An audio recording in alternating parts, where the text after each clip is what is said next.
just a quick question. When I Uh-huh. call, Okay.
It says substandard. What's she talking about?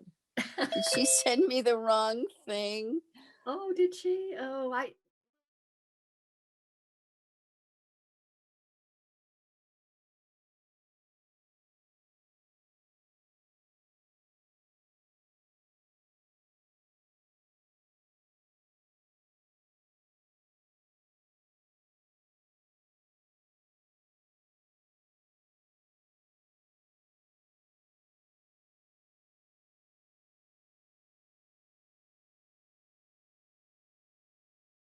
And the Substandard Living Conditions Special Committee is meeting at 7:02 on Thursday, February 11.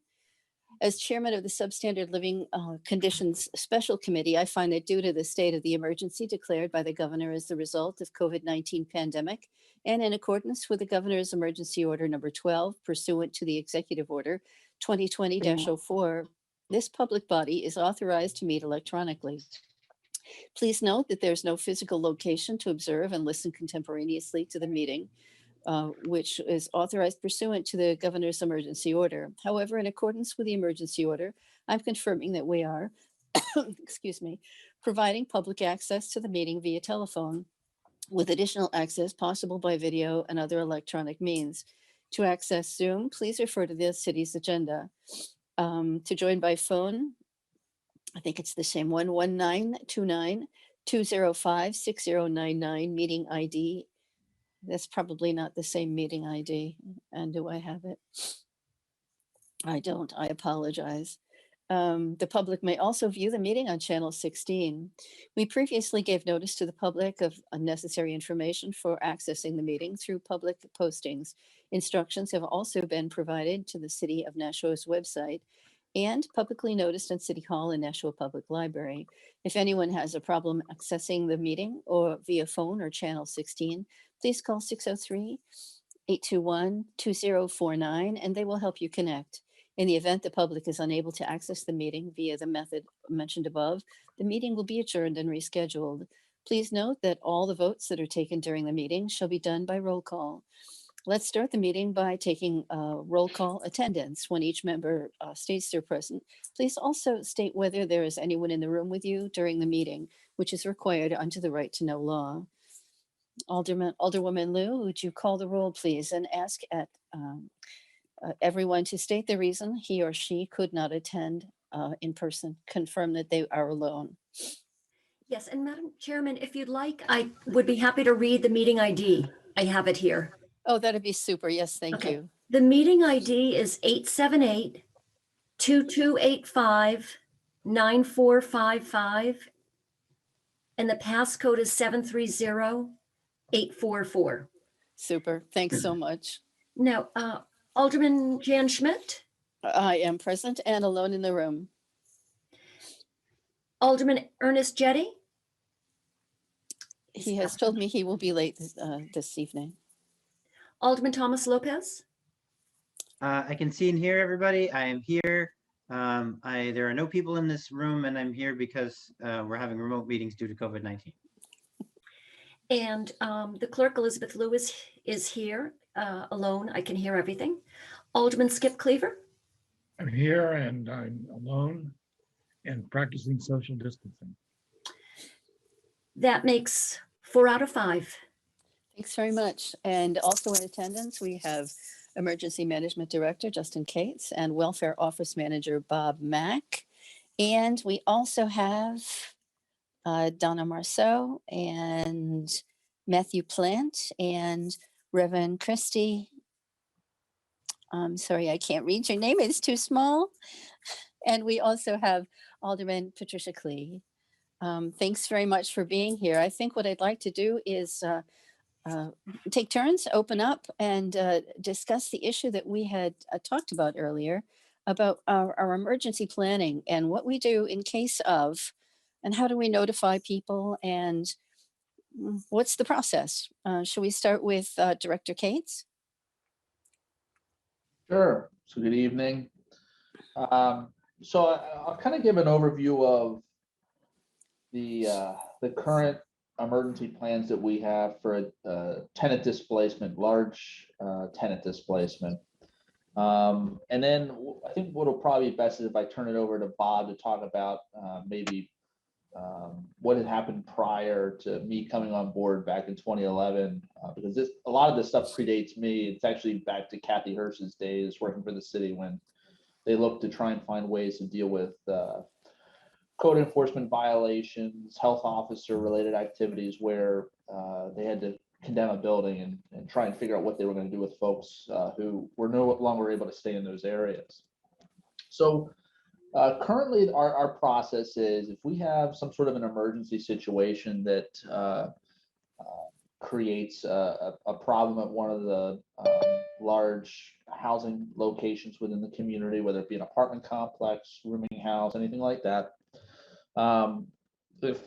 If the situation is significant enough for the fire department or the health officer or code enforcement to deem it to be a large situation, what they'll do is they'll call our office, the emergency management, and we'll respond to the scene, and we check to see really the number of people who have been impacted by the displacement. Things we're looking for are how many units, how many people within each unit. We want to know whether there's any medical needs or mobility impairments, whether they have any household pets. Really the key things so we know what types of resources are going to be necessary as we try and find locations for folks. The really big thing is we typically don't get involved if it's any less than 5 housing units. Most situations that we see across the community, the normal house fire or something like that, are handled pretty quickly just by the fire department contacting the Red Cross and having them respond to the scene. So really, we only get involved if it's something that's significant scale. Our rule of thumb is 5 units. Certainly, if the fire department is having trouble reaching the Red Cross, they can contact us and get help. And we're there to try and provide whatever support is necessary. So after we've identified the circumstances and really what we've got going on, the number one thing that we want to try and do is see if those people have somewhere else to go. Do they have a friend? Do they have a family member? Do they have somewhere that they can immediately stay at for that short period of time? And this is really important because what we're doing is we're triaging the people who have been displaced so that we have less people to deal with. If we automatically just say, everybody needs a place to stay, it makes the task of trying to find an alternate location much more difficult. So that's always the first step is do you have somewhere else to go that you can, take off to? The other big reason for that is because people typically are more comfortable staying with a friend or a family member than trying to find, some other location that they're uncomfortable or unfamiliar with. So that's really the reason we do that step first. The second thing that we will try and do is see what types of insurance coverage they have. Now, this is,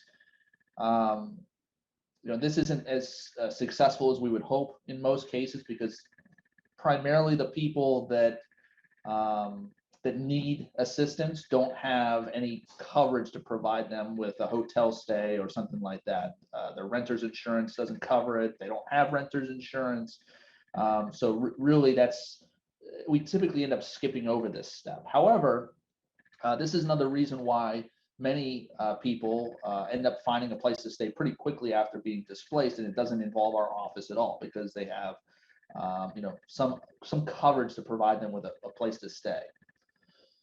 Now, if it's been determined that this is a significant incident, one of the first things that we'll do is we'll see if it's fire related or not, and that's an important reason because the Red Cross only responds to assist with some sort of a major fire.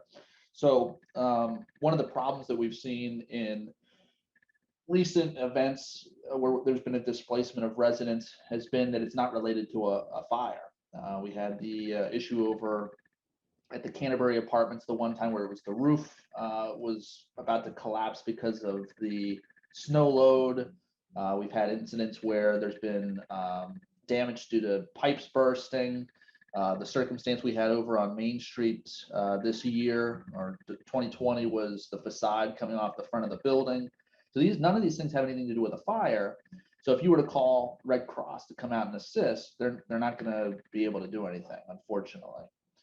So that's really where we determine kind of what types of resources are available to handle a large displacement.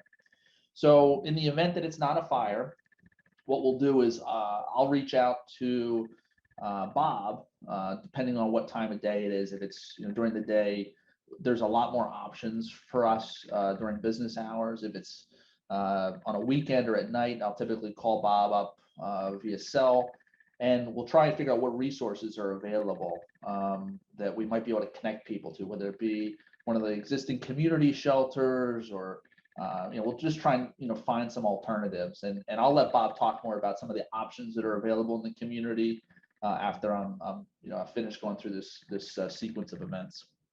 The other thing that we would do at this point is we'd connect with. There's a new group that's called Community Connections, and this is some of you may have participated in these meetings. It's being run by the United Way.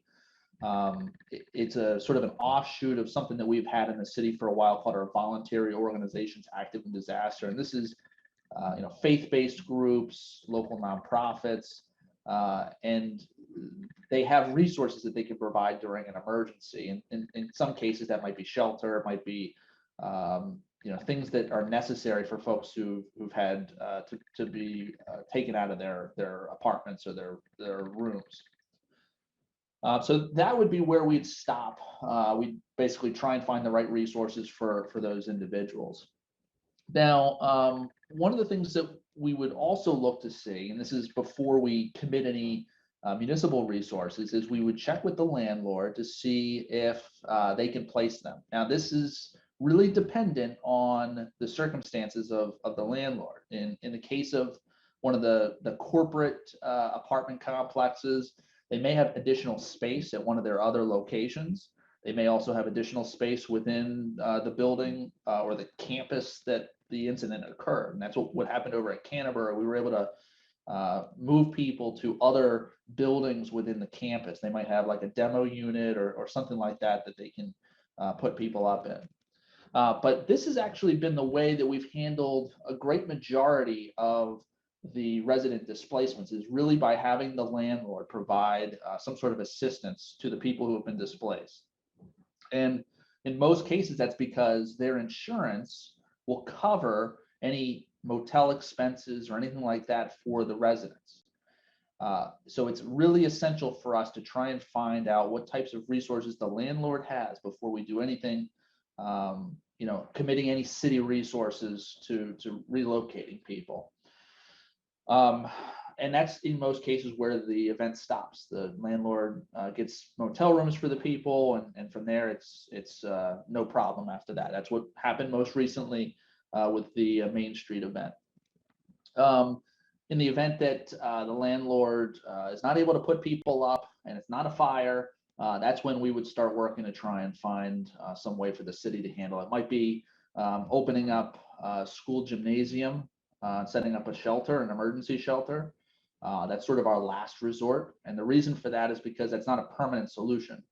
It really creates a lot of problems for the schools because now they can't do athletics or whatever the case might be.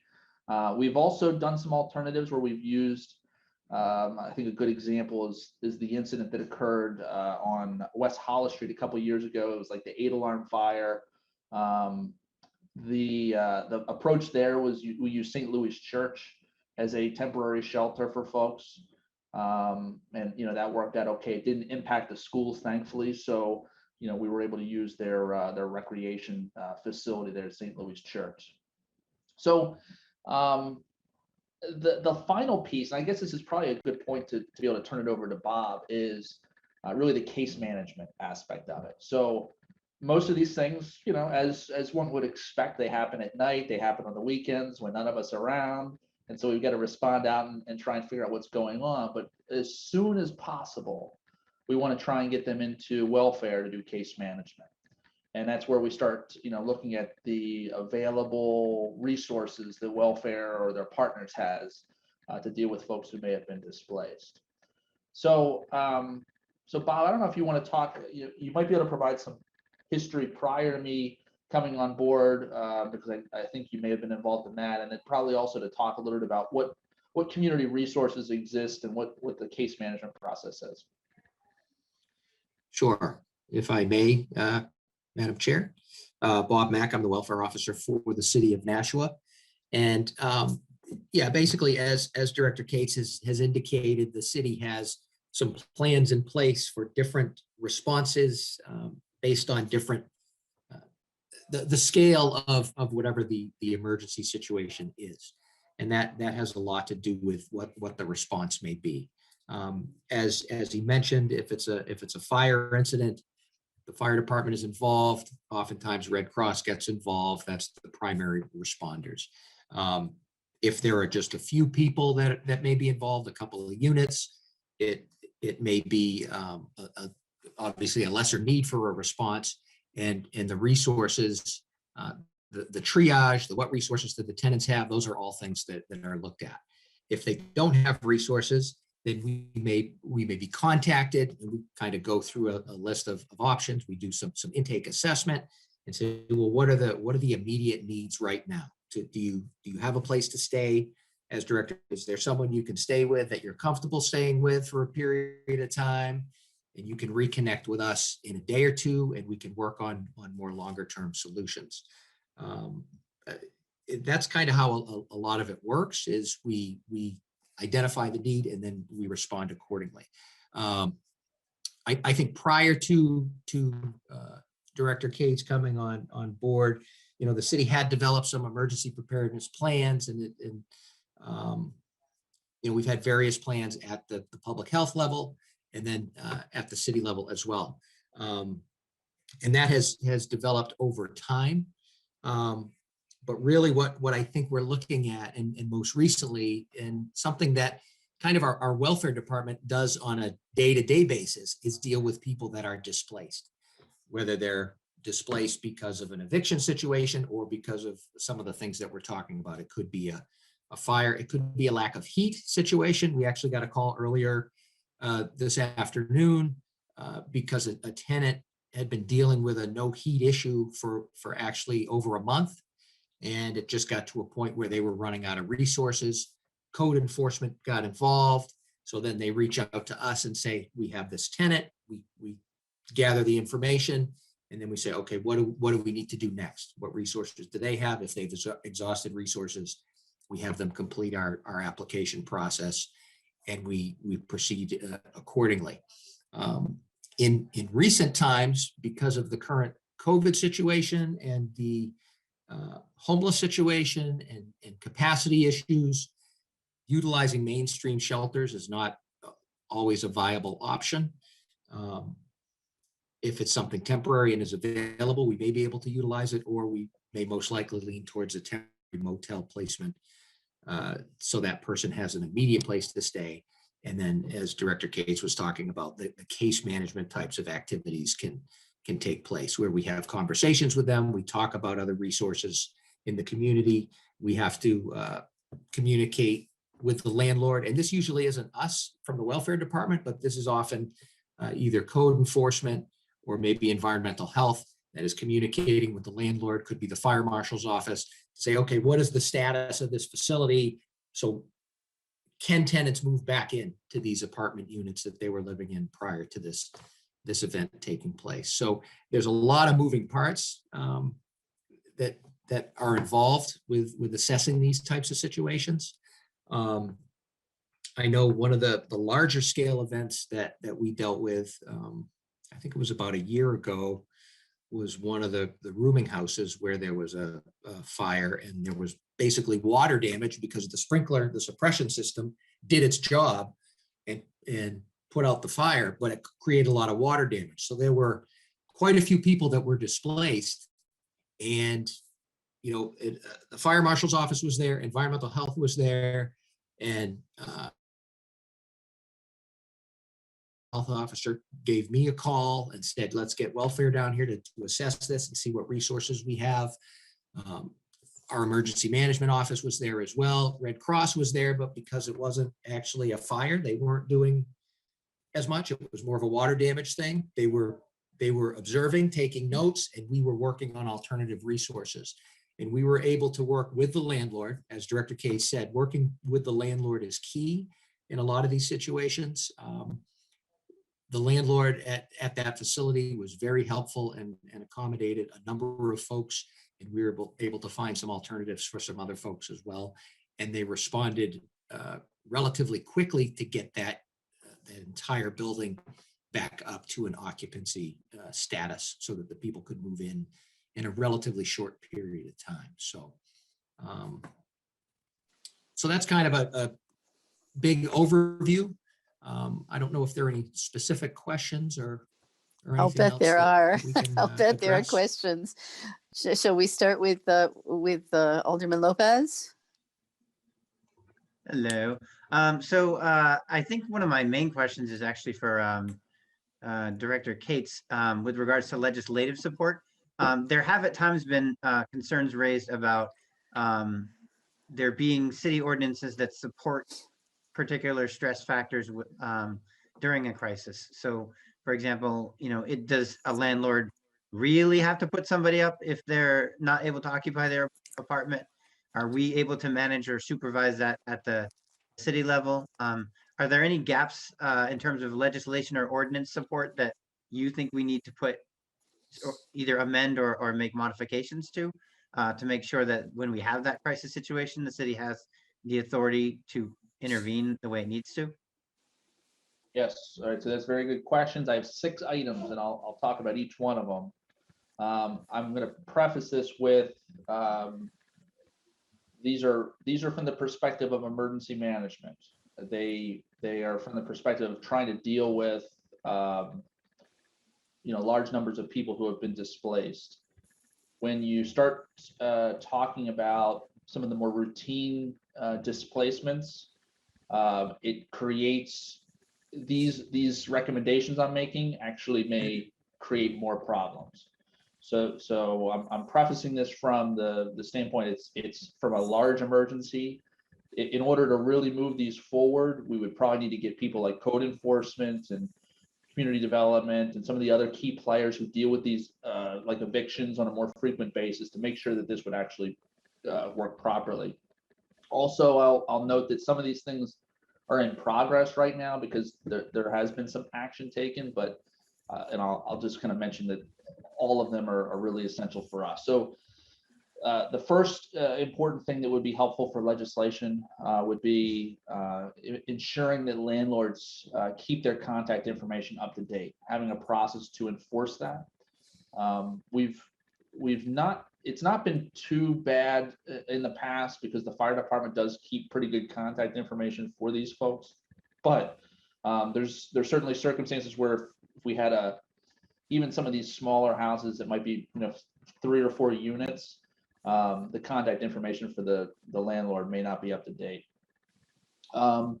Another issue, number two, is landlords that don't respond quickly enough to emergencies. It's been a primary concern for the fire department, building safety folks. They need those landlords to be able to come and provide access to certain areas in the building, or they've got to make decisions. So we can't wait around for hours for these people to show up. So that's another big problem is just the speed of some of these landlords. Number three is a unified landlord emergency information database. This is one that's sort of in progress right now. Sarah Martian is taking the lead on this and is working to put something together that the fire department and police department would have access to be able to see that information. Number four is something that we'd be able to set up around after hours, basically after hours emergency assistance for the case management process. Right now, as I had mentioned, if something happens at night or weekend, it's I got to call Bob up, and it's kind of like we make it up as we go along kind of a situation. It's not the normal, you got to go down to Mulberry Street and go through the case management process. In the past, one of the ways that we've circumvented that, and this was again back before my time, but there were these things called motel vouchers. And what would happen is the fire department, environmental health, my office, basically any of the emergency services who may find themselves in a situation where there's a tenant who can't go back into the building, they could basically fill out one of these vouchers. The person could take it to one of three locations. It was Motel 8, Lillian's, and Country Barn. And they would at least get a place to stay for like a night or 2 nights until welfare could open up on Monday, and then they could go through the formal process. So that would be helpful. I know the fire department has been a really big supporter of having something like that set up, so that way it's just an automatic thing. They don't have to make any phone calls after hours. They just fill out one of the vouchers and get it out. The problem has been, I think Bob could probably expand on this, is our relationships with those different entities. They've not accepted the rates that we had paid in the past for motel rooms. So that would probably be something we'd have to work out there. Number 5 is if tenants are displaced, one of the immediate things that we want to see happen is that the landlord would provide prorated rent and security deposit back immediately. Again, the benefit of that is that now that person has at least some money to be able to go to a motel room or something like that. What we found is that folks have been displaced. Their landlord has put them up somewhere. That's great, but they don't get their deposit back or any of their rent back, and so that now they're struggling once the motel room runs out. And then number 6, this one is more general. It's not related specifically to the actual housing component of it, but it's the city expense of some of this, is the ability to recoup costs to the city due to landlord negligence for any services provided that are beyond our typical emergency response. And that would be, motel rooms, staffing details is a good example. For the incident that happened on Main Street, there was a police cruiser that was out front for an extended period of time, blocking off a lane because there was concerns about the bricks falling into the road.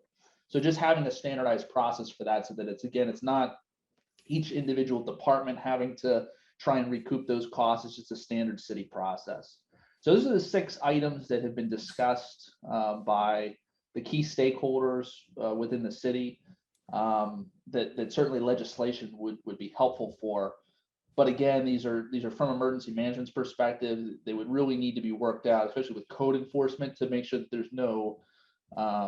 there are no efforts by residents to try and use these to their advantage against the landlord.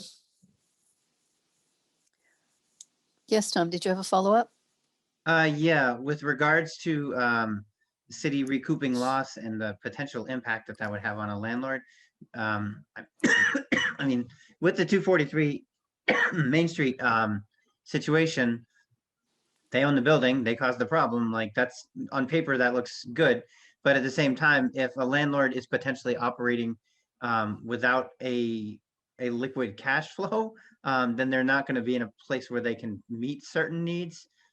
Do we have any, I don't even know how you do this, but I know we require anybody who's putting out a sandwich board sign on Main Street to have like $2 million worth of insurance coverage for it. Do we have any kind of mandate, or would it be possible to mandate that landlords with, more than 5 units provide proof of some kind of insurance or cash liquidity or an ability to actually reimburse if these things happen? That's probably a legal counsel question, but That's probably something that the state would want to address. I'm not sure we could address it as a city. That's a really good idea. We should think about that, because that would help everyone involved, them having the insurance to take care of this. Thank you. That's a good question, Tom. I would imagine a lot of landlords don't necessarily expect to have a disaster like that, but that's why you have the insurance in the first place. And Right. they are often, particularly the ones that we work with on substandard living conditions, it's not like they're necessarily cruel, terrible human beings. They don't have a lot of cash liquidity based on their business model in order to address these issues. So they have to make compromises, and a lot of times the tenants end up suffering that. Anyone else have a question? Yes, Liz. Alderwoman Lou. You're still on mute. I'm Yeah. sorry. There you go. Got it. Thank you.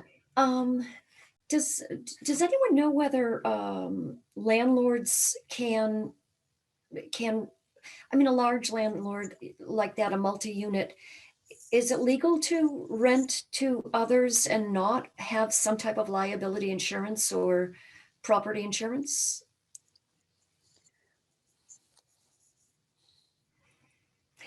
I don't know.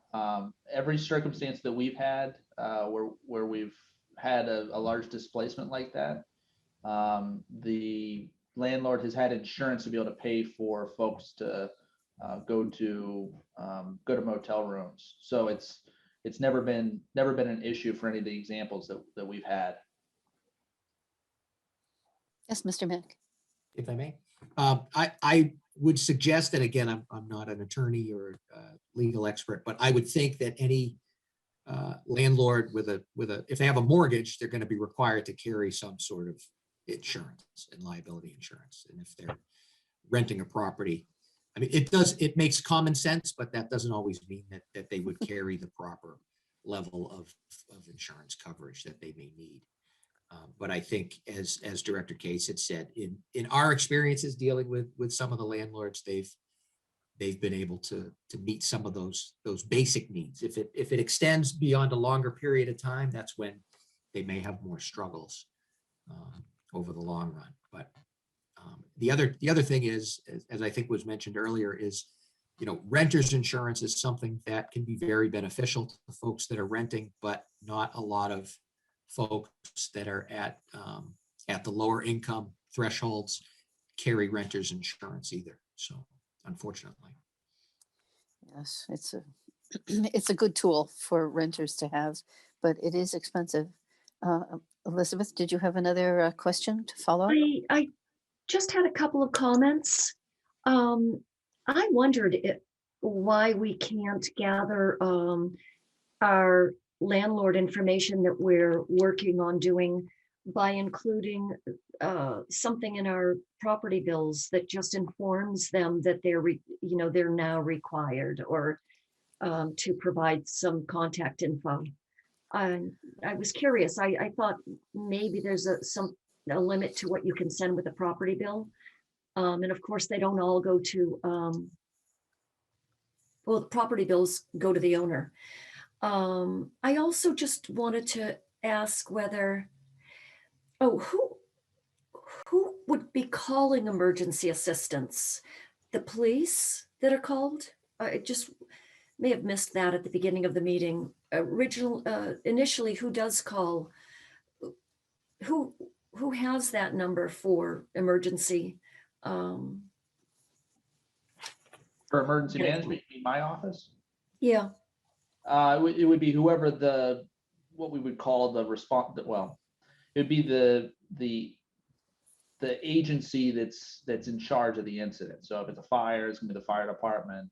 If it's a health related emergency, it's gonna be health officer, code enforcement, building safety, whatever the incident type is where we would get the call from. okay, thank you. That makes sense. I'm all set. Anyone else have a question? I'd just like to say that we did have Nelson Ortega come at our last hearing, our last meeting. And your number 1 through 3, I believe they're working on it quite hard. Collecting the landlord's names, making sure that there's a contact within a certain area, just if anybody can remember what that, I think it's within 30 minutes, something like that. And the database. And from what I understand, they may have something like 75% of the landlords already at least on cards, if not on the database. So I know that that's something they're working hard to make your job a whole lot easier. And the police would have access to it 24/7. So that would be a gift to both your departments, I'm sure, just to have that information. So that also be after hours response. A building manager rather than the owner, does that work for you as well? So yeah, it can be whoever's the point of contact that can make decisions about the property. And this is honestly just as important to the police department and the fire department as it is my office. So in our case, we need to reach out to the landlord or the building manager or property manager, whoever it is, about trying to find a place for these people to go. But the fire department or the police department, like if there's a break-in or something, they still need to reach out to somebody pretty quickly in order to secure the property and deal with any issues that are there at the facility. So yeah, all of our departments really want quick response from whoever can make decisions, can deal with whatever needs to be done, because we can't tie up emergency resources there all day, all night, which is, certainly is. I think of the Leighton House example, we were there pretty much all night the one night, and then I think the next day, right, Bob? It was a pretty long event. What was it that happened at the Leighton House? Well, for there, it was primary figuring out, what locations we would be able to put people back into, and then which places were not going to be accessible for residents. And so it was it was one of those situations where we had to go back and forth with what was the landlord going to be able to immediately fix and get cleaned up, and they're working to get all these different contractors and things like that on scene. We've got to work on their timelines to see how quickly they're going to be able to get those spaces back up to the standard that building safety wants to see, that the fire marshal wants to see. So there's a lot of going back and forth between the departments that enforce the code and then the landlord who's going to be responsible for getting the resources there to get those people back in. And the longer that we are waiting for the cleanup to take place, the longer we've got residents who are displaced and don't have somewhere to go. Right. Thank you. Alderman Klee, you had a question? Yes, for Mr. Cates, Director Cates, the Leighton House, that one seemed to be extraordinarily long time. Is that because exactly what you were saying? Well, there were a lot of people that were displaced and so on, but it did seem to go on for an awful long time, more than I would have thought. Yeah, and the reason for that one was really because it was really because of the unique circumstances there. The fire really only impacted a small portion of the units. It was really the damage from the water that really created the other problems. But then, once they're in there inspecting the repairs that need to take place, there are many other things that now have to be done during any repairs. So it's almost like, it's almost like this unraveling thing that just turns into a big mess. And so I think that's probably one of the more unique circumstances. In most cases, as long as we get the landlord or property rep there quickly and can make an immediate decision to say, all right, we're going to put all these people in the motels, it actually turns around pretty quickly. And that's honestly what happened at 243 Main Street. The person responded out, the landlord responded out, and they took care of those folks. And it was resolved right then and there. And then the same thing went, for like Canterbury is another good example where they had the roof collapse. But there's also a difference there because it's a corporate entity, so they have a lot more resources that they can, move people to another room somewhere else on the campus pretty quickly. They don't need to move them into motel rooms. Madam Chair, may I just have a quick follow-up on? Certainly. Thank you. Director Cates, again, going back to the Layton House, so if I'm hearing you correctly, the issues there were, I know there was a lot of water damage and that's why people got displaced, but once you got in there, there were other code violations in a case like that, where, as you said, things just kept unraveling. They fixed something, but as you were in there inspecting, you would see that this wasn't up to code or that wasn't up to code. In those cases, with I know the city obviously did take care of this, and every time I hear another story, it was like there's one more issue, there's one more issue, there's one more issue on that particular one. Is that when the city comes in? Do we ever hold the landlord or in this kind of a situation responsible for these people being displaced longer than normal? So right now, we really don't have anything that allows us to take any action. I mean, we can certainly take action as to not allow people to stay back in those rooms, but we don't have any legislation that allows us to, pay for people to stay somewhere or anything like that.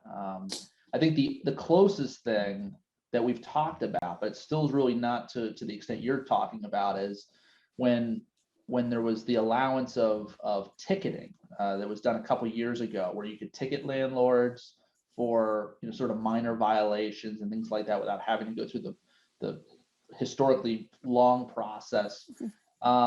There was an idea that you'd be able to use the revenues that come from the ticketing to be able to pay for any costs that are involved with displaced residents or things like that. But there's not really a formal process, and I don't even believe that would be enough money to be able to pay for the cost that would be involved in relocating people. Didn't that come out of the last committee that would be taken? Where did that go? I think it's in place now. I think all of our code enforcement departments can actually do that process now. That was discussed a couple of years ago. I think it was after one of the incidents where we didn't have that capability available to us, and the state then allowed it, and that became a resource available to code enforcement and many of the other code enforcement agencies in the city. Alderman Lopez, you have a question? Yes, but I also have an observation that legislation is literally why this committee was formed, was to address that situation where there was somebody decided to do a reality show about bed bugs, and it kind of blew up in the landlord's face. So this special committee, like the result of its creation was really that, and we've just kept the special committee on because we wanted to make sure that there was an additional vehicle to review issues with substandard living conditions. So your suggestion is that the ticketing didn't work, or the ticketing is not bringing in enough money to make it work, or is it too awkward to use? No, I wouldn't say that. I don't think it was intended for what I was thinking that it could be used for. I would actually say that it, and this would be something for Sarah and for some of the other code enforcement related folks to ask them how they think it's working out. I don't know that because that's not an area that I work in. But the primary area that we were looking at when it was discussed many years ago was, where do we get the money, the revenue, to be able to pay for the emergency responses that the city would take on if there was some sort of a displacement of residents? And that was the piece that we never ended up figuring out a solution to that. Now, their main, well, and I'll let Bob talk about this, but the other source of funding that we've used for these types of situations has been the general assistance funding. But there's, from my understanding, stipulations on how that has to be used and when it can be used. Bob, I don't know if you want to mention about what the requirements are with that. Or if I may, Madam Chair. Yes, please. The General Assistance Fund is, a city fund where we provide short-term interim assistance to folks that are in need, whatever that need may be, whether it's a financial need or a situational need, as we're talking about here. So, I mean, we have some discretion as how we utilize that as people apply for it and get assistance. Now, we could, if there were certain circumstances, I suppose, where we were spending money on tenants and there was some sort of negligence. I mean, I don't know how the city would pursue something like that against a property owner. If that's kind of the question that is being posed. Do we have any recourse to recoup funds that we spent in some sort of temporary emergency assistance for folks? For example, if someone doesn't have heat and they are displaced and the city helps them temporarily, does that go back to the landlord? In essence, it would or could be that the applicant or the recipient of that assistance, who is technically on the hook, if you will, to repay that assistance if they are able, could then pursue a civil claim against the landlord that says, I had to incur this expense because of some sort of negligent action. But again, we're kind of getting down into some legal questions that I'm not an attorney and I don't play one on TV, and so I don't want to be getting too deep into the weeds on that one. But And you don't want to be held accountable if I do not no, and again, it gets complicated, and we do refer a lot of folks to New Hampshire legal assistance if there are any legal questions between them and their landlord. Thank you. Any other questions? Yes, Mr. Alderman Lopez. Yeah, I had one. I just didn't want to interrupt too much. The city welfare funding and support. I do not believe there's anybody who is on call per se. I think Bob just sort of gets pulled into it. But there is the potential for when you move a bunch of people who are in when you move a bunch of people out of a disaster area, the ones who are most likely going to need the support are the ones who don't have other types of resources. So you're more likely to get people who have barriers with transportation mobility, like physical mobility. They may not even have like a regular supply of food or everything, and they're being asked to leave their apartment with not necessarily the opportunity to prepare for those things. So one of the things I was hearing from constituents that were relocated to Motel 6 was they all just suddenly found themselves in a motel where there's like no kitchenette. A couple of them had microwaves at most. And we were able to pull together a really good community support thanks to Southern New Hampshire Emergency Alerts. And like people came and donated food and prepared meals and everything for them. But that doesn't happen all the time. And it might be a good idea to consider some kind of general framework for saying, look, there's a crisis in the city. We're announcing that this is happening. Anybody who wants to donate or contribute something, do it here. I always think of the Red Cross as the first likely partner, but it seems like they're somewhat restrictive in what they will work with. So have we looked at something like the United Way that might have a more general focus or ability to react to that kind of stuff?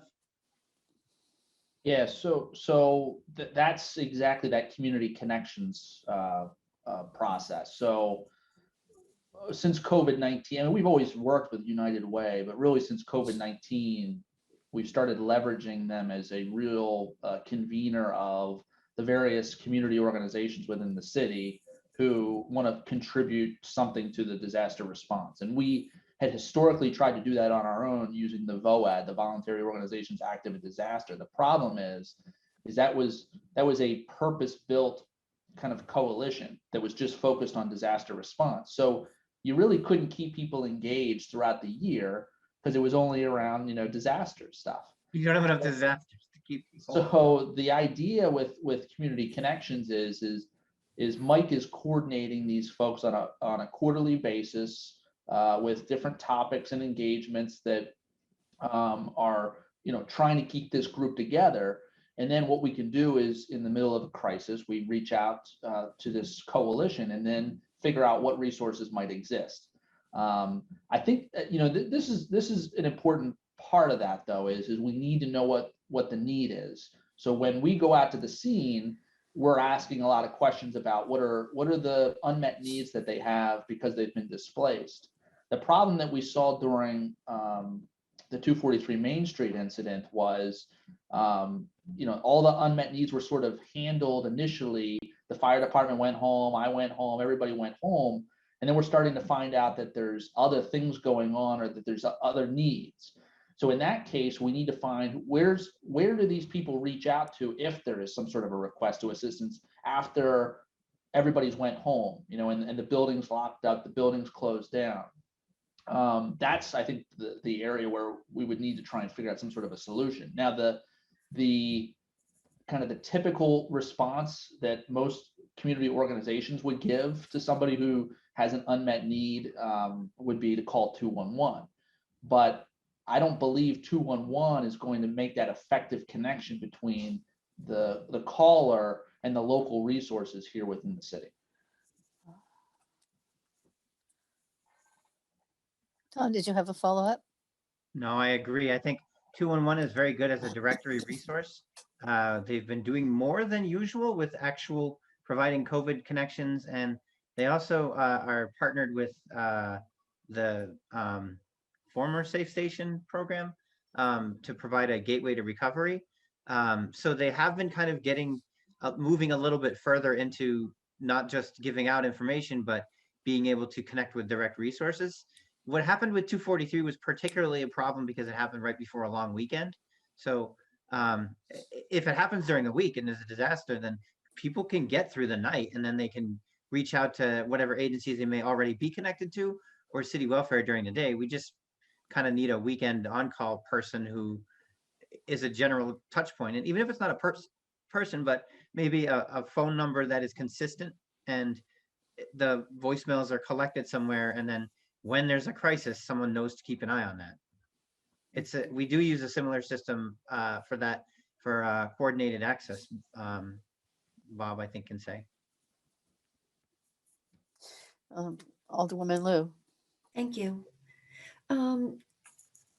Is 211, I'm sorry, Alderman Lopez just mentioned coordinated entry, and just to Alderman Lopez, is that the 211 coordinated entry?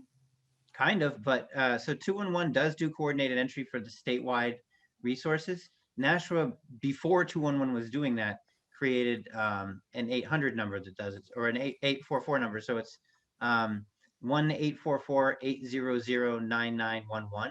That's coordinated access for housing instability. If you're looking for emergency shelter as a single adult or family, that basically goes to a voicemail that is shared among partner agencies. And the partner agencies have all made up a schedule of who's going to make sure they're taking the calls that day.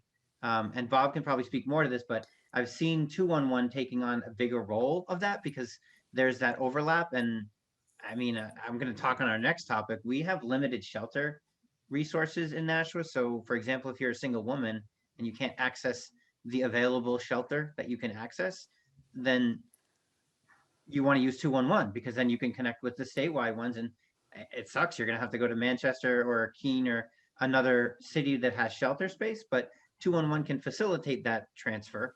And at least you have somewhere to stay.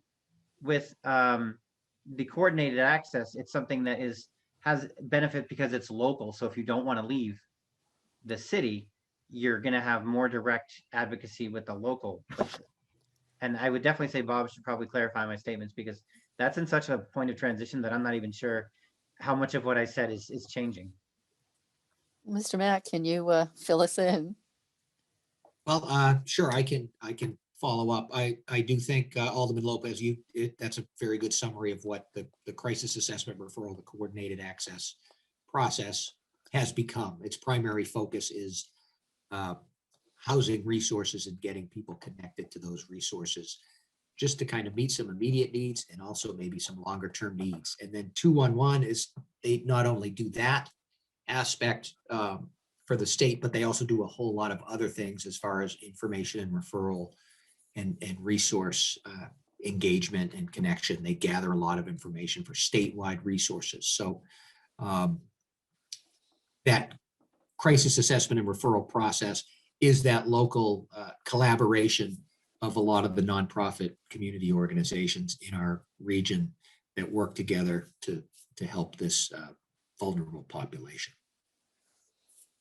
And to that point, I mean, it's just worth observing that if we were to create some kind of after hours support, that, in my opinion, would be a place to do it, because the partners in that are going to be nonprofit organizations that work with the people who would be disproportionately impacted by that. Like if you have your renter's insurance, then you're not going to be, set back for months by being moved to a motel and using your last $10 on a cab to soup kitchen to get dinner or something like that. So you're also going to have other resources in terms of friends and family who can support you, where a lot of times when you've experienced housing instability or the kind of emergency situations that people currently use the coordinated entry system on, you don't go quietly into homelessness. You've already used every token you have, checked in with every friend that you can use, stayed with every family member. So people who are using that system now are definitely going to be much more vulnerable to this kind of crisis. So there might be a role in just adding a menu tree to that, and then making sure that the city checks on that. Yes, Mr. Mack. Thank you. And I think there was a question in the chat, I believe, for what that phone number was. Again, that coordinated crisis assessment and referral line. It's been called a number of different things, but is, oh, I see, Christy put it in there, 844-800-9911. So, but I think we're, in a way, we're kind of looking at two different things. When we initially started talking in this conversation, a lot of it, as Director Cates was saying, was about assessment, response assessment, and some triage, and saying, okay, what are the needs? And a lot of the people dealing with these certain types of emergency response situations and crisis situations aren't necessarily the same ones that are calling the crisis assessment and referral line for just, I don't want to call it more routine, but a more regular kind of situation that as Alderman Lopez said, this has probably developed over a period of time, and they didn't just all of a sudden fall into this situation, although some do in some instances, but they've been accessing some of these services along the way. So there's kind of a couple different parallel tracks that we may be looking at here as well. And yeah, individual crisis versus disaster, I think. Yeah. Alderwoman So- Miller, you had a question? Actually, I got distracted with the question I asked Alderman Lopez, because he had just finished saying that just as I was about to speak. But I just wanted to ask about the hotels and that we don't have hotel vouchers anymore. It just made me wonder, it seemed, I had assumed that our city would have some type of contract with hotels at all times, because if you have a contract, then you get a better rate if you do have a catastrophe than if you don't have a contract. I mean, if we go to them with 60 people when we really need it, and it's hard to get a reasonable price, and especially during this time when I know a lot of the hotels are needing business. So is that something that we're going to be working on, is replacing those contracts? Yes, to Mr. Mack. Yes, thank you.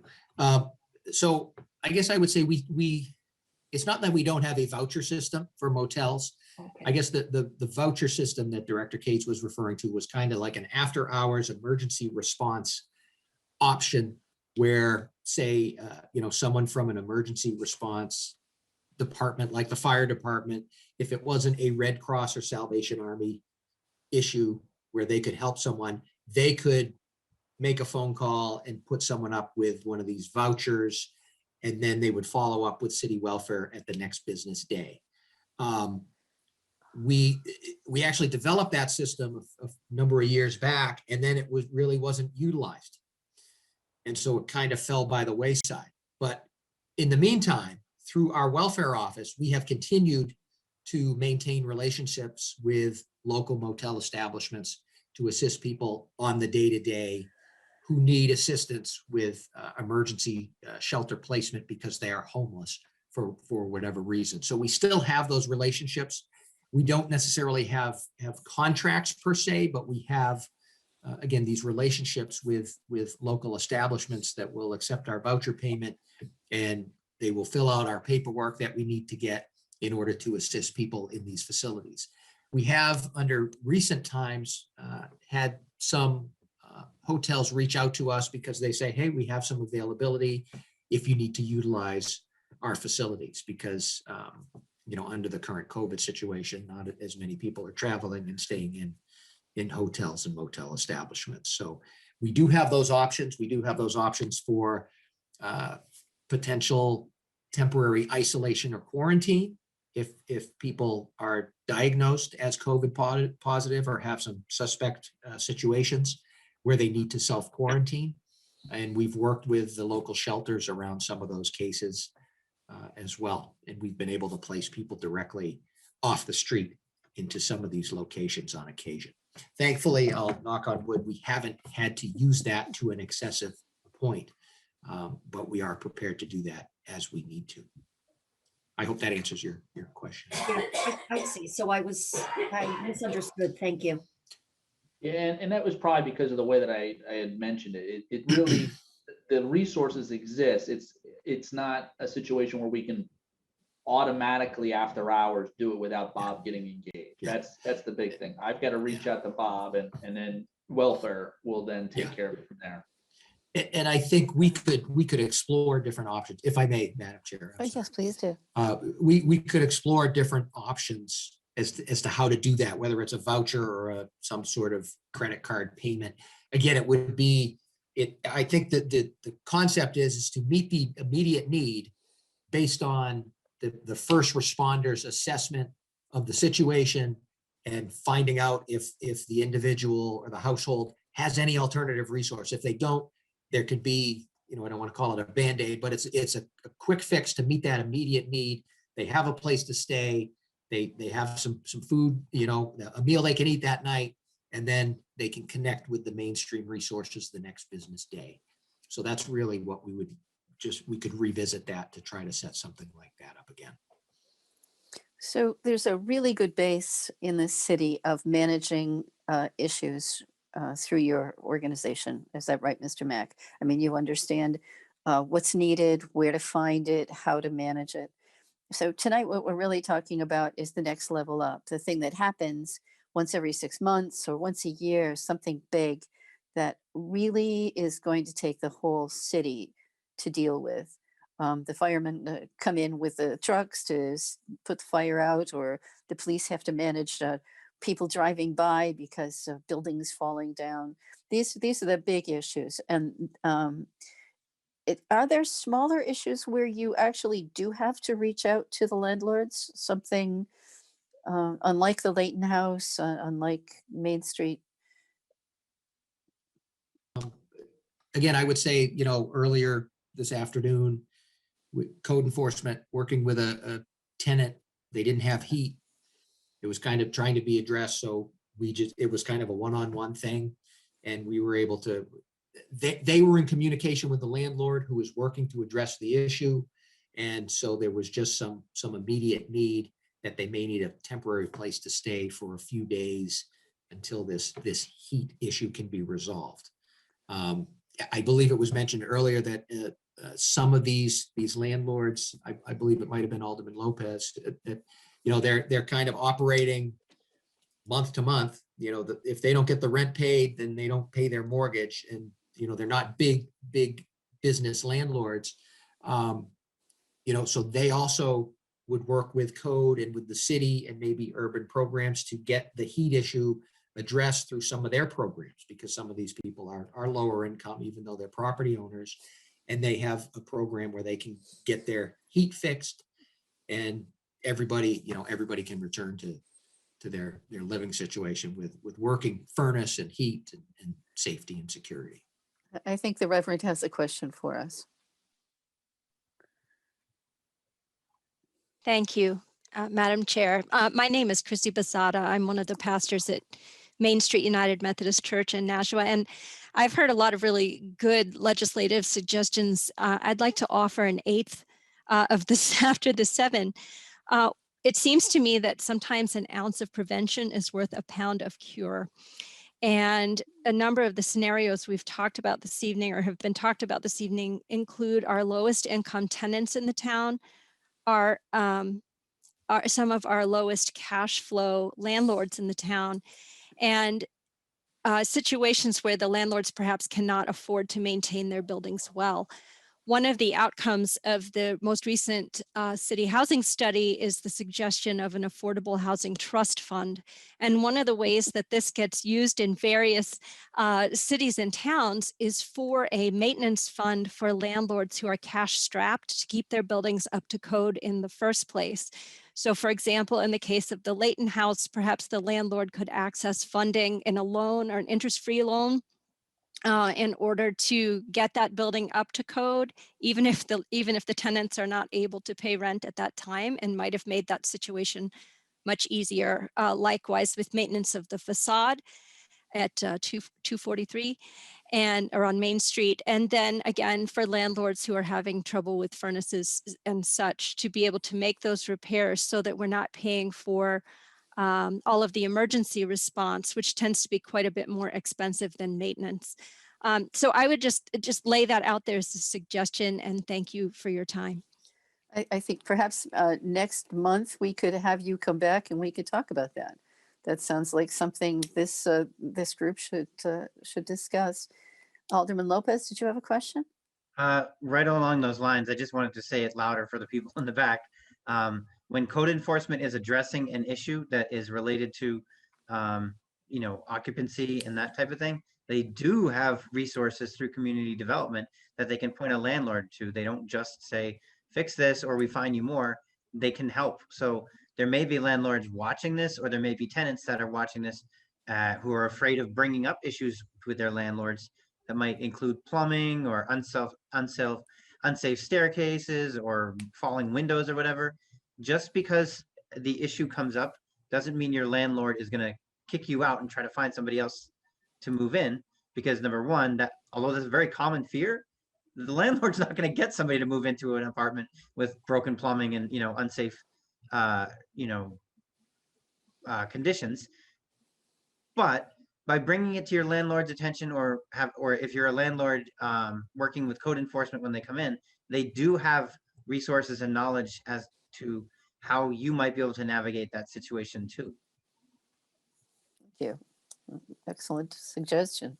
Code enforcement can be your friend in this case. Very helpful. Any other questions? Alderman Cleaver, you've been awfully quiet tonight. I know, so unusual. I'm just taking it all in. And Alderman Cleaver is just. Every Go time I ahead. get ready to ask a question, somebody else asks it, or I get answered inadvertently. So I'm glad you're here anyway. And I noticed that Alderman Jettie has arrived. He got his question answered about the number. Did you have anything else you want to talk about tonight, sir? No, thank you for the invitation, but just for the record, I got here at 7:40. I was attending the the mayor's Ward 5 town hall meeting, and that's why Excellent. I couldn't be here at 7. Well, I hope yours was as good as ours was in Ward 1. It was very very good to hear from the mayor and hear directly from him when with questions answered. Any other questions on this? Hearing none, then I guess we could allow Director Cates and the most kind Mr. Mack to go off and have a good evening. And I think, yes, Alderman Lopez would actually like to bring up a subject. Yeah, I was like, maybe they don't want to leave if they want to participate in the following discussion too. Ah, So if you don't mind, Madam Chair, if I can just introduce. please. Okay. So I had asked initially if we could bring this to the Human Affairs Committee, and because of the timing involved, it made more sense to do it here. I was hoping Director Bagley would be in attendance as well, but I'm sure Director Mack, I'm not sure what you call a welfare director, but the welfare director Mack is here and can speak to it. I've been receiving a lot of concerns, particularly from downtown merchants, about the increased prevalence of people seeking places to stay warm during the day. And that's, I mean, not really a surprise because we've had a number of recent blizzards. We've had some really acutely cold weather, which we typically have right around February. And this is a challenge in a good year. This year, because of COVID, a lot of the daytime locations that people might be able to use to be productive or to use their time a little more effectively when they are homeless or don't have a place to stay overnight are closed. So Hearts has to be closed at the moment because of COVID. Revive Recovery has daytime programming that normally people would be able to access. They have to do that by appointment only. The library is a very common place for people to use computers, read, work on paperwork, applications, that kind of stuff, and that's not available. So we're in a situation where we have less places for people to go during the day who don't have homes, and we have a higher risk of having them all moving around and encountering different populations and doing that kind of stuff. So the concerns, and I want to stress that they were concerns from merchants, are to the effect of they've been noticing people coming in small groups of 3 or 4, maybe purchasing a coffee and then kind of just hanging out there for an hour, 2 hours, where it becomes obvious that they weren't there to be patrons. They were there just to warm up, and they didn't have the resources to fully utilize the location. I've heard from landlords that are concerned at an increasing occurrence of finding people in doorways or maybe sleeping in boiler rooms, in hallways of apartment buildings, that kind of stuff, that are clearly without shelter or a place to stay, and are looking for some sort of place to just kind of escape the weather. So I've been in contact with a lot of people, to be honest, trying to identify community partners that might be able to help. And I look at the potential partners in 3 categories. There's the faith-based churches, there's the nonprofit organization and charities, and then there's the city and municipal resources. The difficulty we have with city or municipal resources is you have to lay a lot of infrastructure before you start a program up. You have to have a location, you have to have staffing. It all has to be publicly vetted and voted on, and you have to have authorizing legislation and all that kind of stuff. So the city does a great job in planned emergencies, but it doesn't react on a dime when there's things like inclement weather, especially when our services are limited. The faith-based community has access to large building spaces where social distancing is possible, and there's enough airflow that you're not necessarily going to have a problem congregating, 10 to 15 people in that space and allowing them to just warm up periodically. But there are challenges on the faith-based side, both in having experienced volunteers to run it and the liability that might incur from bringing in people in an unusual manner.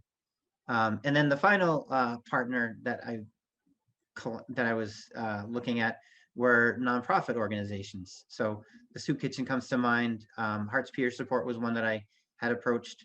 And the concerns that they've had are largely that first, capacity. The soup kitchen is running a warming station during weekdays, and people can warm up there, but they also have to do other things with their building, whether it's moving everything around so that you can run the pantry, whether it's having the kitchen area realigned for dinner and that kind of stuff. A warming station is meant for somebody to just warm up. It's not a day program or you can stay there all day. It's a landing pad and then you have to take off again. So the soup kitchen hasn't in the past been able to offer more than it's able to. Traditionally, they will offer emergency support during the day if there's like a blizzard or freezing cold weather temperatures and that kind of stuff. But that also means that if they're doing that on their shelter space, they have to double the staff that would be required. So there's a lot of logistics challenges that nonprofits have where they can't just open up longer or extend their time frame. And then finally, there was also volunteer capacity, a way to offset the staff supervisory part and make sure that those staff members that they have people there that can support their programming and manage the station along with them. So the United Way has committed to participating in the conversation about warming stations and can help to recruit volunteers and put people into a program. The Soup Kitchen and the and Hearts are both willing to explore models where we would be able to do that, where we'd be able to use their locations to implement it. And basically the remaining challenge is making sure that the program has funding. And keeping in mind, this is a year where fundraising has been heavily impaired. You can't really go to the charitable gaming or the large scale fundraisers that might normally have been had. So money's tight. So we are making progress on this. And I wanted to have the discussion here about these particular challenges with some of the stakeholders. I know Christy and Bob probably have input, but I also wanted to make it clear that we are addressing this issue. We are trying to do something about it. And it's not that nothing is happening, but often when we don't meet a need at the city level, it comes out in other ways. So you may see increase in panhandling downtown. You may see people coming in to try to stay warm. And when we don't address people's needs in a traditional way, they're going to find another way to solve it. So I wanted to bring that up as a topic of discussion while also giving credit for the work that is being done to try to solve the issue as well.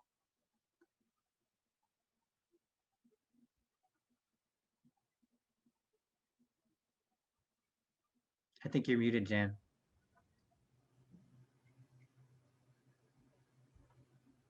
Jan, I think you're on mute. Well, I did that so I could blow my nose. I apologize. Mr. Mack, is there anything that you'd like to add to that? Certainly. As Alderman Lopez says, this is an issue that we've been aware of in the community, and with the current pandemic, a lot of the usual places that had been available for folks are no longer available. Just simple, basic places such as the library. And I know that Reverend Basada at Main Street Methodist used to run a program, and they aren't able to do that now. There are some warming stations that have been established throughout the community, but are they meeting the need that we have? I'm not sure of that. It doesn't appear that way. And so in a previous conversation that I had with Alderman Lopez, and I know Director Cates and myself and Director Bagley and Cheryl Linder from the mayor's office had also had a conversation about this. And we have coordinated a meeting next Wednesday to meet with some of the community partners to explore this further, to figure out what we may be able to do to enhance our services, provide additional services, make sure that we're providing safe services for folks. I think this issue also of warming stations, it can also be a more complex issue. when you start talking about some of the most vulnerable and the homeless populations. And we do have a pretty extensive outreach program going on in our community, where there are people out there trying to engage with folks and get them connected actually to shelter resources, which may hopefully get them into longer term, short-term housing options and then longer term housing options, which might help alleviate some of this issue. But again, there are some capacity issues. We do have some programs expanding their shelter programs in our community, the Nashua Soup Kitchen and Shelter Program at Spring Street. Again, they're in an expansion phase. That will take some time. We had Family Promise, which has just developed.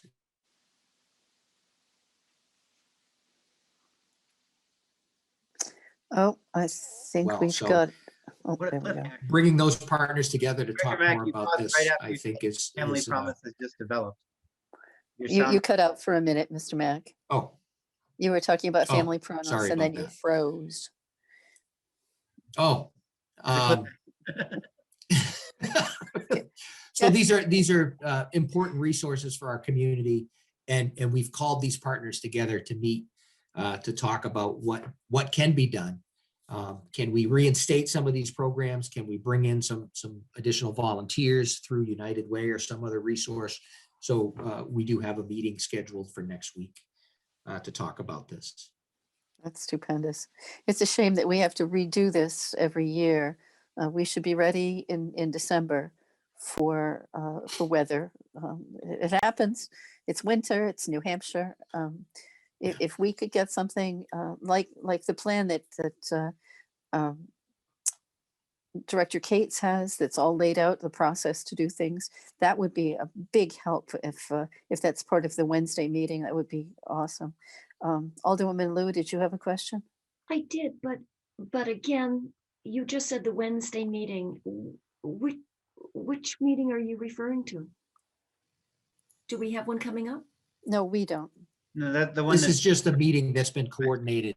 I got it. Okay. It's not a scheduled committee yes. meeting. It was an ad hoc.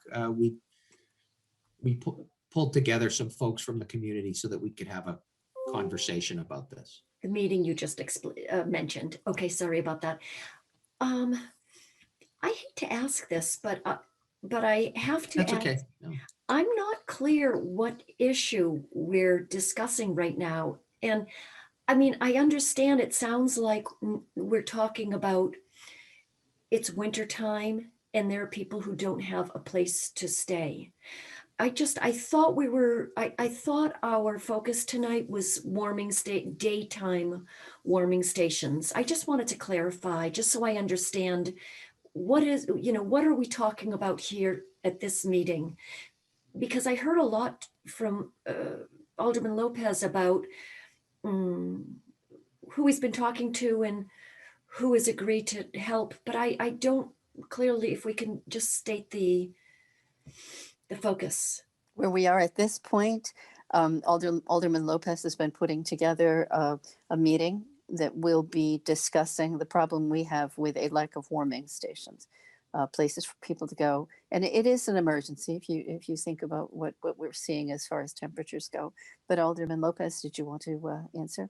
Yeah, I wanted to clarify that the highest need for warming stations are the homeless, because when you're staying in a shelter in the city, if the shelter closes during the day, you do not have a living room to stay in. So you need a warming station because you're about to spend 16 hours in weather that could be below zero. So we have weekday warming station option, only really one, only the soup kitchen.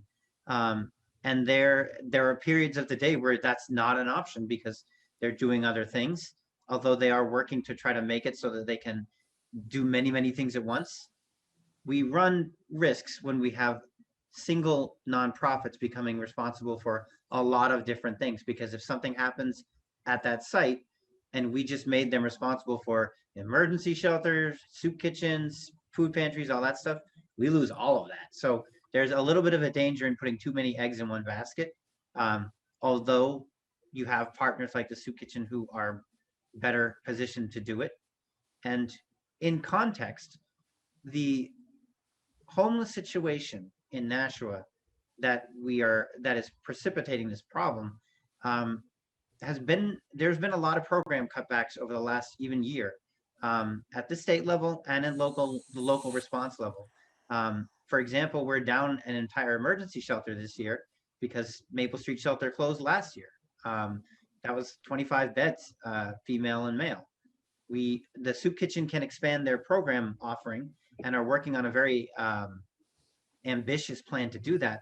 But at the end of the day, we will still have only one shelter in the city for female homeless individuals.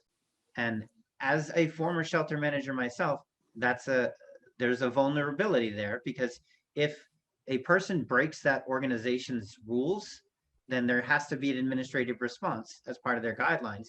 And so if you're kicked out of the one shelter in the city, you are in no shelters in this city. You can maybe relocate or most likely not. There are also other conditions where people who might need a warming station can't access a shelter because, for example, they have a pet that they will not part with. So there are a lot of people who choose to stay in cars with their pet so that they don't have to give it up. There are other conditions too where people might be banned from both shelters. There are issues with substance use disorder where someone may not be eligible for either shelter because you have to be dry and we don't have a wet shelter. So these are different conditions that are all kind of coming together. Like as a city, we discontinued Safe Station because the state model became way too demanding for the fire department to be able to manage while also responding to fire station calls. And most of the funding for shelter support comes from the state level, which is like deploying federal funding, and that can be changed or modified or even directed to other specialized programs. So Nashua has been very good at dealing with people who are either presently homeless, at risk of being homeless, or coming out of homelessness. And those people tend to have less resources and need somewhere to be during weather-related emergencies, very, very cold weather, and even very, very hot weather. So we have worked on warming stations in the past, and we've worked on cooling stations in the summer as places that people can endure the climate when they don't have their own ability to live or to control the climate that they're in, such as in a living room or a home. So there is a lot of homelessness happening related to the warming stations. They're the population most likely to be in need of it. And they're also the population that is the hardest to track, the hardest to reach out to, the hardest to even tell about these programs. So part of what I was trying to bring up in this meeting and what my purpose was, Alderman Liu, was to share some of that information, because downtown merchants are not social workers, so they don't know what is going on. All they know is more people are showing up in their shops than they're comfortable with, that aren't buying anything. And landlords are concerned about people breaking into boiler rooms and trying to sleep there. And everybody feels very bad bringing this issue up, because nobody wants to target people who are already miserable and having a terrible time. But when people get desperate, there do become safety issues. So we are working on trying to expand the availability of warming stations, at least to meet some minimal level of need. With the Soup Kitchen being the only one really running one right now, there's that single agency problem where you may not be able to go to the Soup Kitchen, and therefore you can't access the one warming station. But another problem that we have is the Soup Kitchen is really effectively not open on the weekends. They have volunteers making sandwiches and doing the meals, but they're not running their full day programs. They're not really, the pantry is nothing like what it normally is. And there's no warming stations anywhere in the city on Saturday and Sunday. So that's kind of what I think the most urgent need is, based on what I'm hearing from constituents and what I see in the community, is how do we figure out a solution to get through Saturday and Sunday of the next 6 to 8 weeks to make sure that we don't have people suffering from frostbite, pneumonia, hypothermia. We also don't have people trying to solve problems using the wrong tool. If someone's trying to warm up, we need a place for them to warm up. If someone needs to use a bathroom, we can't have the only bathrooms available being the ones that restaurants are trying to reserve for their patrons. So that's kind of a lot of what I was trying to present. And I think Bob mentioned that there have been efforts in the past at warming stations. And it was challenging when we had the library and all of these other programs and all of these other partners, just to get word out to tell people where to go instead of, these decisions. Right now, it's even more of a problem because we're being caught flat-footed. We generally need to come up with these plans earlier in the year, but COVID-19 has been taking up a lot of attention and strategic planning, and we haven't been able to do it. So as an alderman personally, I wouldn't say we did it and that there are definitely services available. We know there are gaps. We're working on it. We're trying to address it. And I think you're going a long way toward making sure it's done right as well. Anyone So else have a question? I just wanted to mention that along Main Street, there are Christian churches, and Lent is coming up. That's 40 days. Is there some way to approach some of the pastors there to say, this is an emergency, we really need some help here, just to try to get some of the people into those spaces, because most of the spaces are big and they could socially distance, and maybe some of the volunteers could help out there and maybe have a schedule that would be a good place for people to get warm, especially during the next 40 days, because that's really key and to get us into spring. Thank you, Donna Marceau. A good suggestion. Will that be part of the discussion on Wednesday, gentlemen? So it was one of the avenues that I explored. And I know Christy is here as well, but I want to say it for her so she doesn't have to. That puts faith communities in a very awkward situation, because it's not as simple as just opening your doors and letting people in. If you're inviting people in who might have a higher exposure rate of COVID because you're moving from population to population, if how do I say this? If your parish is a little bit more elderly, they may not be fully equipped to be able to manage any kind of behavioral dysregulation that they would encounter. And then just finding somebody who's willing to commit to staying there is difficult. So that's why they have concerns about insurance. That's where volunteers become a challenge for places like the Soup Kitchen or Hearts, or that would otherwise they have a building, but they can't necessarily just pull out a new budget and add to staffing. So these are some of the challenges that alone these individual entities are facing. But I think collectively, NASHRA has the ability to solve this. We can definitely get through the next 40 days and extend over the weekend. It's just a matter of putting the right heads together and presenting enough of a model that somebody can confidently just say, yeah, we can do it, let's do it, we'll do it for the next couple of weeks. So at this point, I think we have all of the puzzle pieces together. We just need to have that meeting and get everybody to start putting the puzzle together. Super. Any other comments? I would support the efforts of these nonprofits. If you, as a merchant, for example, are concerned about panhandling, put up a giant sign that says, please support nonprofits instead of panhandlers. The Soup Kitchen is in the middle of trying to provide an alternative resource to many of the people who don't have better choices by expanding their shelter capacity considerably. That will be a huge benefit to the community to have the Spring Street school remodeled into the shelter model that they have. It will have an entire floor for family shelter space so that you have adequate sized units that entire families can be living together, rather than a lot of what we see right now where one parent might take one or two kids, another parent might take another one.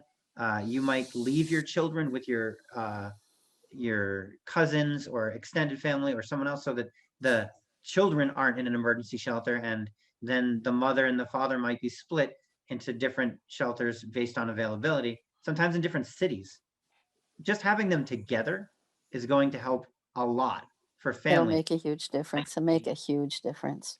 then Alderman having- Jettie. Oh, I'm sorry. You weren't finished? I just want to explain some of the efforts that are being done, but because I've painted a big picture of what we've lost, but that program is also going to have double the single men's shelter space, double the single women's shelter space. It will have activities for daytime programming. It will have a room where you can put a daycare so that there's childcare that's available, and it'll have housing opportunities for people to move into semi-permanent housing or transitional housing.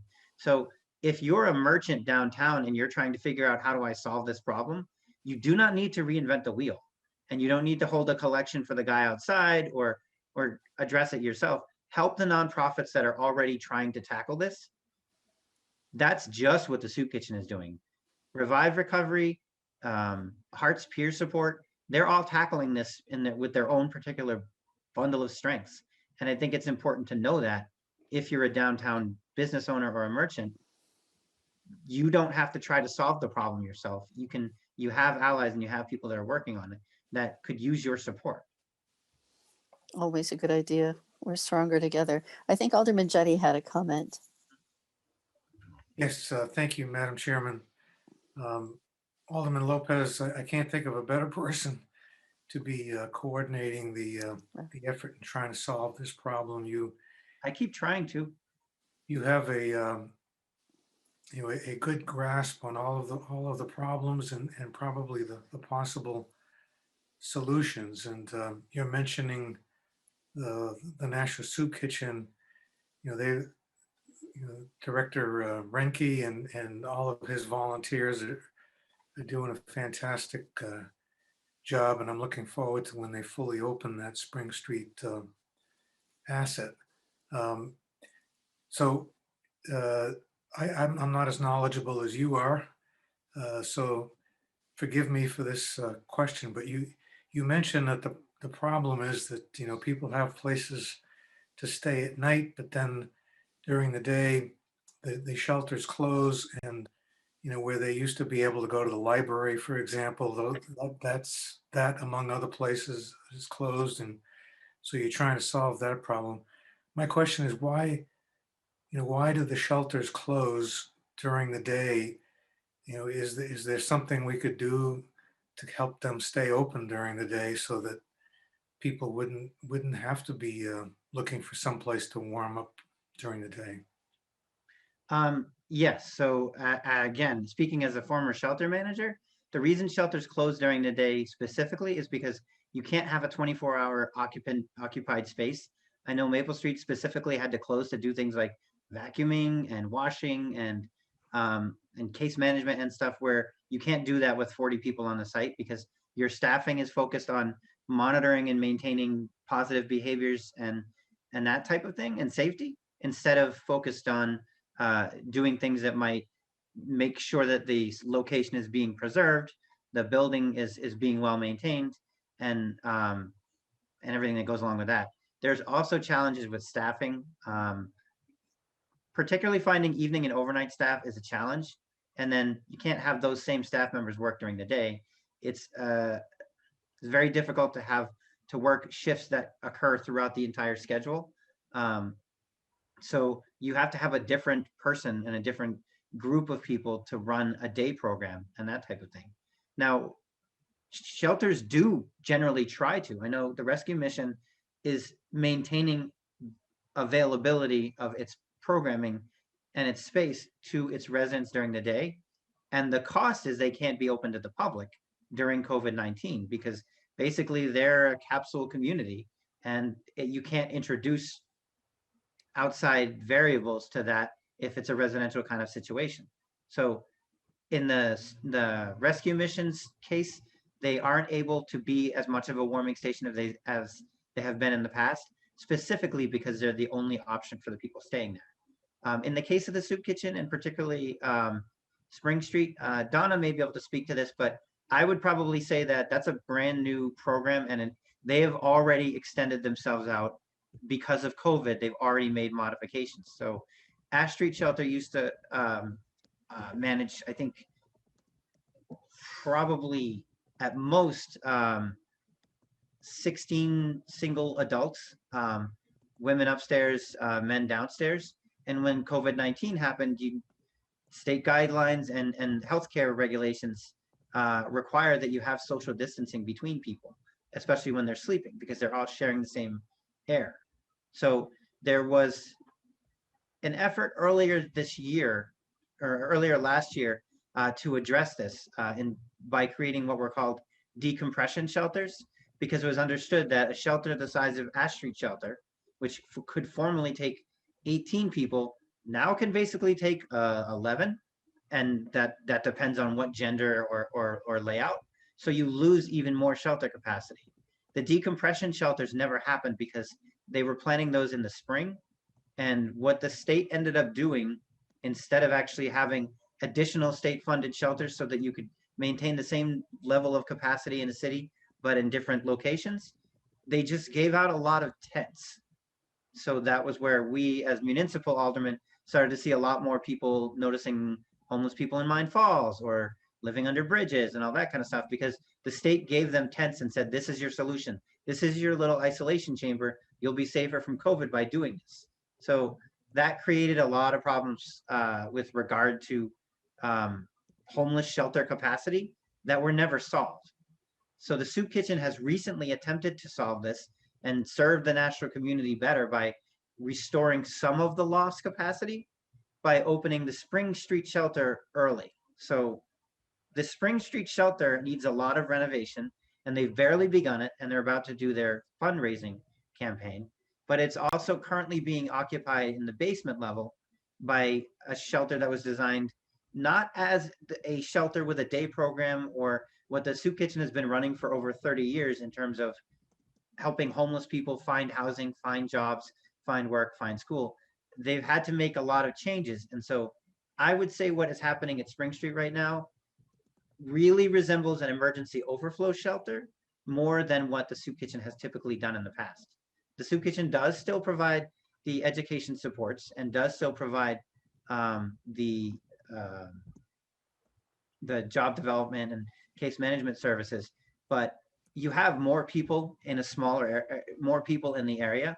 It's a more institutionalized site, and that's because it was rapidly converted to address capacity needs, not program needs. So it would be good if you could keep that open for the residents in some ways, because they would have somewhere warm to sit. They could use the bathroom. But it would be problematic because you're asking people to stay for up to 72 hours in the same space where there's no television. You can't really cook food.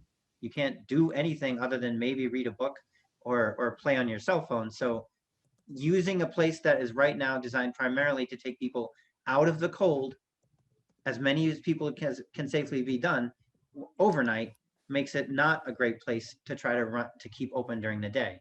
And because of the increased number of residents that they put in that site, they had to pool all of their staffing in one place, and they wouldn't have it for the daytime without making that plan. They are working on a plan, and they are a partner in trying to make the warming station happen. And what it might look like if we do manage to connect all of the dots is people staying at the shelter overnight still have to leave in the morning, but they can at least go to the soup kitchen for breakfast. Then they can do things during the day or try to use whatever time they have, and then return to the soup kitchen at some point during the day and warm up. And then they could return again for dinner, and then they could return to the shelter. So even that is not a good solution. It's not what I would recommend to somebody with experience helping people face homelessness and overcome challenges. I would say you need to create something that they can go to during the day where they have access to the internet, where they can make phone calls, where they can work on applications and generally spend that time productively improving their situation. But we're not there. We don't have that resource. The best we can do right now is make sure we at least have a place where people can use a bathroom and get out of freezing weather over Saturday and Sunday during the day. That's the goal, and like that would be an improvement in the situation. There's definitely That's the emergency. I'm sorry, I just said that's the emergency that we're dealing with at this point. Yep. You're right. You're right. So we're not trying to create any kind of luxuries. We're just trying to triage. Alderman Jettie, did you have a follow-up? No, I'm all set. Thank you. Thank you, Alderman Lopez.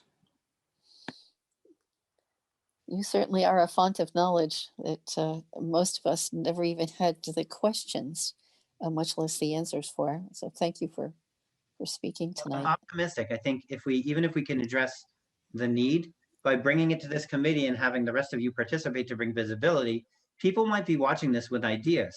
So if somebody's watching and says, for example, wow, he's right, that's terrible. If you only have a warming station where people can sit and stare at a wall for an hour, it's better than them freezing. But maybe I can help donate tablets or laptops or something like that, so that at least people at the warming station can be productive. That might be a help. So I think the community of Nashua has a lot of very resourceful people. They just need to know where to go, who to talk to, and how to contribute their strengths. Have you also invited the folks from Community Connections to be part of this next Wednesday? I'm not sure what the relationship between Community Connections is and United Way. I think they're the same thing. Oh, okay.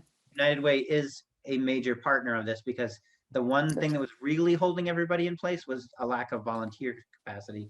United Way thinks they can bring that. So Excellent. That's wonderful. Any more questions, anyone? Nobody? Well, I think that covers what we wanted to handle on this short little meeting. It turned out to be a little bit longer. Thanks to everybody for all your questions and the information that we couldn't. We can't make a decision on today, but we can certainly bring forward to bring the answer in the future. Let's see, at this point, we'd ask if there's anyone here for public comment. And I guess, Donna Marceau, would you like to say anything further tonight? I do want to thank everybody, and I'm glad that people are focusing on this, and especially Tom, with all his knowledge and experience in this issue, really brings an expertise to this. So thanks, everybody, and we'll solve this together. And thanks, Jan. You bet. Thank you. Remarks by the alderman?